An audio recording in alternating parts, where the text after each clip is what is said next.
মাসে 5 শ্রেণীর মানুষ এরকম আছে যারা রোজা রাখবে ঠিকই, কিন্তু রোজার কোনো সওয়াব পাবে না, একটা নেকিও পাবে না। এরকম 5 জন ব্যক্তি যারা রোজা রাখবে ঠিকই, কিন্তু তারা আমল নামায় কোনো সওয়াব পাবে না। তাদের মধ্যে 1 নাম্বার, যে ব্যক্তি জবানের হেফাজত করে না, গীবত করে।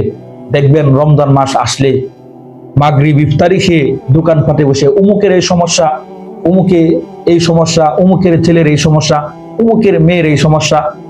যে ব্যক্তি গীবত করবে, রমজানে যে গীবত করবে, 1 নাম্বার সে রোজা রাখবে ঠিকই, কিন্তু তার আমল নামার মধ্যে কোনো সওয়াব হবে না। 2 নাম্বার, কানের হেফাজত করা।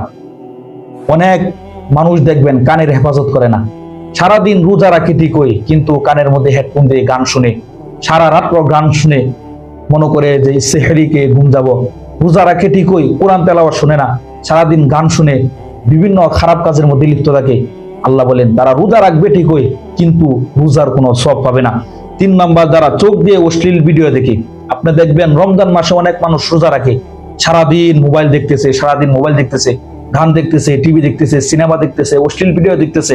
এরা রোজা রাখবে ঠিকই, কিন্তু রোজার কোনো সওয়াব পাবে না। 4 নাম্বার, যারা রোজা রেখে হস্তমৈদন করবে, মাস্টারবেশন করবে, যৌবনকে যারা শেষ করে দিবে, তারা রোজা রাখবে ঠিকই, কিন্তু আল্লাহ তাআলার দরবারে রোজার কোনো সওয়াব পাবে না। 5 নাম্বার, যারা রোজা রাখবে ঠিকই, কিন্তু হারাম খাবার খাবে, হালাল খাবার খাবে না, হারাম খাবার খাবে। হাদিসের মধ্যে বলা হয়েছে যারা হারাম খাবে তাদের ইবাদত কবুল হবে না, তাদের দোয়া কবুল হবে না। এই 5 ব্যক্তি রোজা রাখবে ঠিকই, কিন্তু তাদের রোজার কোনো সওয়াব পাবে না। আল্লাহ